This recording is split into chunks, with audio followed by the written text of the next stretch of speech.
취재진을 태운 행정선은 검푸른 동해의 물살을 가르고 독도로 향했다. 그러나 독도 앞바다는 쉽게 입도를 허락하지 않았다. 독도의 날을 이틀 앞둔 지난 23일 오전 울릉도에서 닻을 올린 배는 출항 1시간여 만에 기상 악화로 뱃머리를 돌려야 했다. 전날까지 짙푸르던 동해의 하늘은 순식간에 어둑해졌고 파도는 3m 가까이 높아졌다. 독도 입항을 위해 포항에서 4시간여를 꼬박 달려온 만큼 취재진의 아쉬움은 컸다. 행정선의 닻은 다시 울릉도 연안에 내려졌다. 이번엔 실패로 끝났지만 내년부터 독도 상륙은 더욱 쉬워질 전망이다. 군사, 관광, 과학의 전초기지로서 독도의 모도인 울릉도의 기능이 확대해 독도에 대한 접근성은 물론 한국의 실효적 지배가 강화되기 때문이다. 독도 출항에 앞서 둘러본 울릉도 곳곳에서 변화의 조짐이 감지됐다. 22일 찾은 울릉도 남쪽 해안의 사동항은 다목적 항만으로 탈바꿈하려는 준비가 한창이었다. 정부는 독도에 대한 영토 관리를 강화하고 기존 도동항과 저동항의 기능을 분산하기 위해 사동항 확장 공사를 시작했다. 2011년부터 투입된 예산만 2,787억 원에 달했다.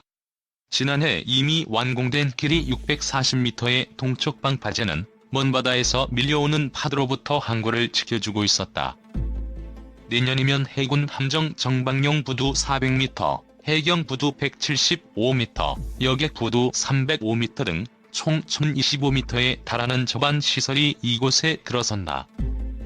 현장에서 만난 박병덕 사동항 2단계 저반 시설 축조공사 건설사업 관리단장은 사동항이 완공되면 해군 함정 1척과 해경 경비함 2척, 국가업 지도선 2척이 상시 접안할 수 있어 업지도, 불법업 단속도 쉬워질 것이라며 기상 악화 시 여객선과 어선이 피항할 수 있어 해상 교통 안전성도 강화된다고 말했다.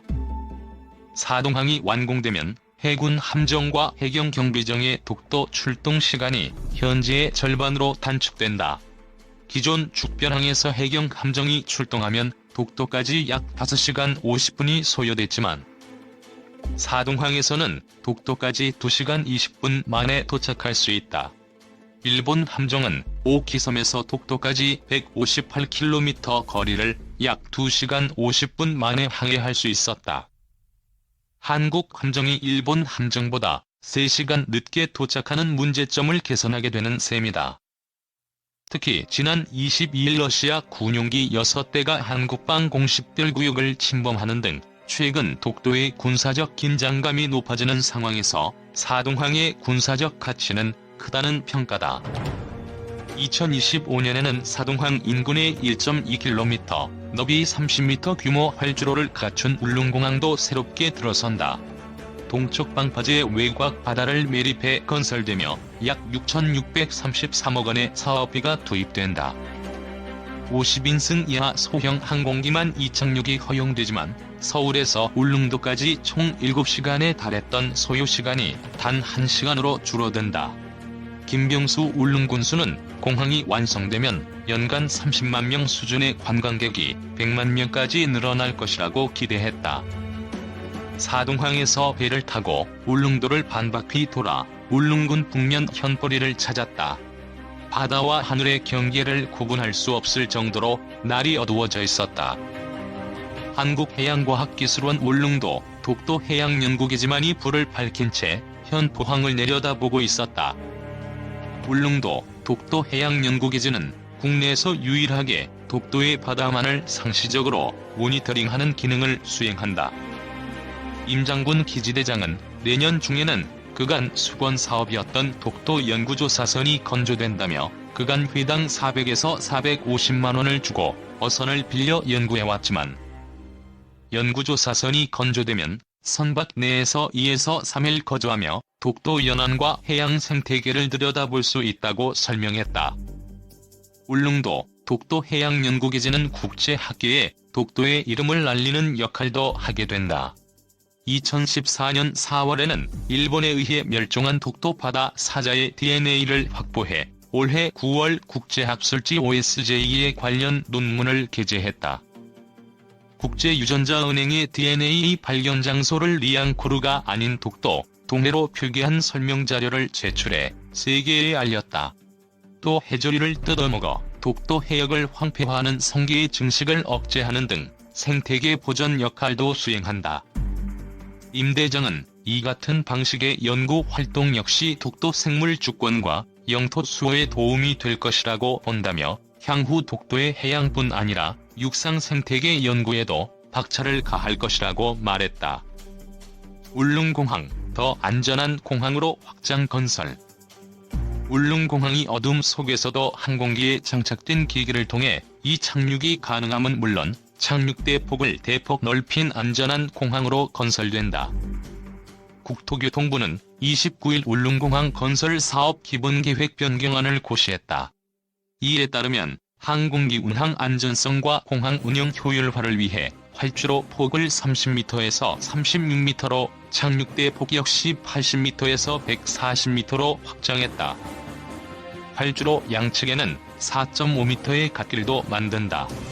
또한 면적은 2015년 기본계획 당시 41만 2,950제곱미터에서 1만 7,505제곱미터 증가한 43만 455제곱미터다. 부지 조성 면적이 증가해 각종 시설도 추가된다. 이로 인해 헬기와 소형 항공기 각 2대가 계류할 공간도 추가됐다. 해군, 경찰, 소방 등 헬기 운영기관들이 다양하게 활용할 수 있어 울릉도, 독도 인근 해난 사고 대응력이 높아질 것으로 보인다. 또 국토부는 울릉읍 사동과 서면 통구미 간왕복 2차로 우회도로 647m 가운데 453m를 터널로 건설한다. 애초 계획된 우회도로와 공항 진입 도로 일부가 터널로 변경돼 부지 활용이 늘어났다. 이러한 변경점과 더불어 애초 눈으로 보는 시계 비행만 가능했던 울릉공항 건설 계획이 계기 비행을 할 수 있는 공항으로 바뀌게 됐다. 국토부는 울릉공항의 계기 정밀 접근 절차 운영을 위한 각종 항해 안전시설 설치 방안을 계획에 포함했다. 경북도 관계자는 국토부 기본계획 변경안이 확정된 만큼 공사에 차질이 없도록 예산 확보에 최선을 다하겠다며 내년도 국비 예산 1천억 원이 필요하다고 보고 정부, 국회 등에 건의하고 있다고 말했다. 한편 울릉공항은 6,633억 원을 투입해 2025년 완공 목표로 건설된다. 울릉도 주민들의 가장 큰 수건 사업인 울릉도 공항 건설이 지난 7월 기획재 정부 예비 타당성 조사를 통과한 데 이어 내년도 예산에 실시 설계 용역비 20억 원이 반영돼 본격적으로 추진될 전망이다. 이병석 국회 부의장실에 따르면 내년도 예산에 국토균형 개발 차원에서 전남 흑산도와 함께 울릉공항 실시 설계 용역비 20억 원이 반영됐다고 26일 밝혔다.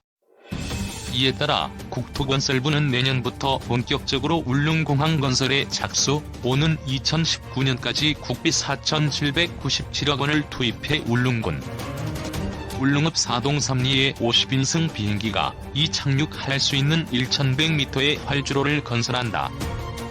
공항 건설은 예비 타당성 조사에서 BC가 1.0 이상, AHP는 0.5 이상이 돼야 사업 추진이 가능하다. 울릉도는 지난 7월 BC 1.188, AHP 0.65로 경제기획원 예비 타당성 조사를 최종 통과해 사업 추진이 확정됐다.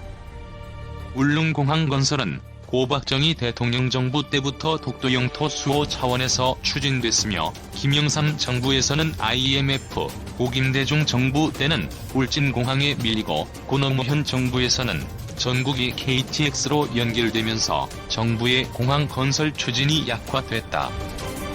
그러나 울릉도는 러시아, 중국, 북한, 일본을 아우르는 동해 한가운데 있어 군사적 요충지, 독도 영토 주권 강화, 국토균형 개발, 군사, 안보적 판단, 주민 이동권 보장을 이유로 많은 건의와 노력을 해왔다. 한편 울릉공항 활주로와 연계한 울릉항 제2단계 공사가 올해 안으로 입찰에 들어감에 따라 내년 울릉공항 건설과 함께 울릉도 건설업은 물론 경기 활성화에도 크게 기여할 것으로 보인다. 일찍이 울릉도에 공항을 건설하자는 이야기는 여러 차례 제기되어 왔었다. 1980년대부터 건의와 노력이 이루어져 왔으나 경제성이 낮다는 이유로 현재까지 건설이 미루어져 왔었다.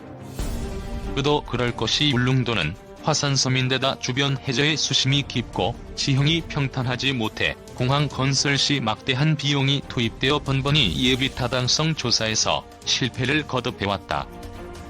조사에서 통과해 착공이 개시된 지금도 같은 섬이라는 특징을 가진 흑산공항보다 약 4배의 건설비 차이를 보이는 것도 이 지형의 그 원인이 있다.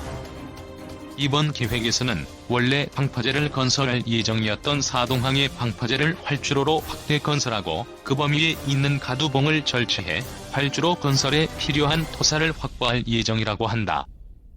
그러나 워낙 수심이 깊기 때문에 가두봉만으로는 수요를 채우기 힘들 것이라는 예측도 나오고 있다.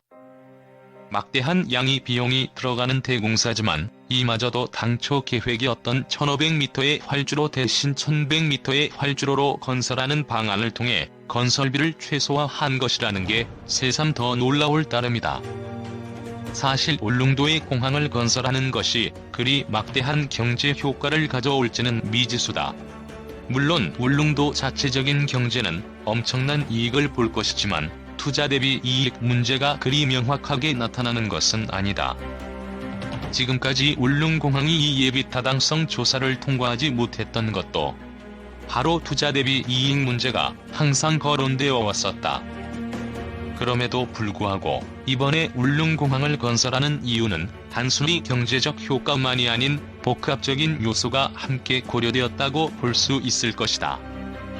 일단 우리 공군의 독도 수호에 울릉공항은 바다 위에 떠있는 고정 항모 같은 상승 효과를 가져올 것이다. 만약 독도 상공에서 공중전이 벌어진다 가정할 경우 일본이 오키섬에서 전투기를 이륙시키면 독도 상공에서 비교적 오랜 시간을 비행할 수 있었으나 우리 공군은 공중 급유기의 도움 없이는 아주 적은 시간 동안 비행하는 것이 다였다. 그러나 울릉공항은 지리적 이점을 이용해 우리 전투기가 독도 상공에서 더 큰 힘을 발휘할 수 있는 최적의 조건을 제공할 것이다. 또한 울릉도에 찾아오는 방문객의 숫자를 늘리는 효과를 가져와 섬의 경제에 활력을 불어넣고 그뿐 아니라 독도와의 연계 코스도 개발해 독도 수호를 더 확실히 할 수 있을 것이다. 그러나 여기서 고려해야 할 것은 울릉공항에 취항할 수 있는 민간 항공기다. 현재 국내 항공사들이 보유하고 있는 민항기는 울릉공항에 취항하기엔 알맞지 않다. 울릉공항에는 50인승 정도의 소형 비행기가 취항할 수 있을 것이라 예상되고 있기 때문에 2021년 개항 이전 각 항공사들이 이러한 비행기를 마련해야 운항을 할 수 있다. 그에 따른 추가적 절차도 무시해선 안 될 것이다. 취항할 수 있는 비행기가 없는데 어떻게 이용할 수 있겠는가? 항공사들과의 협의도 공항 개항에 이루어져야 할 필수 과제가 되었다. 어느 하나 소홀히 해선 제대로 된 공항의 모습을 보기 어려울 것이다.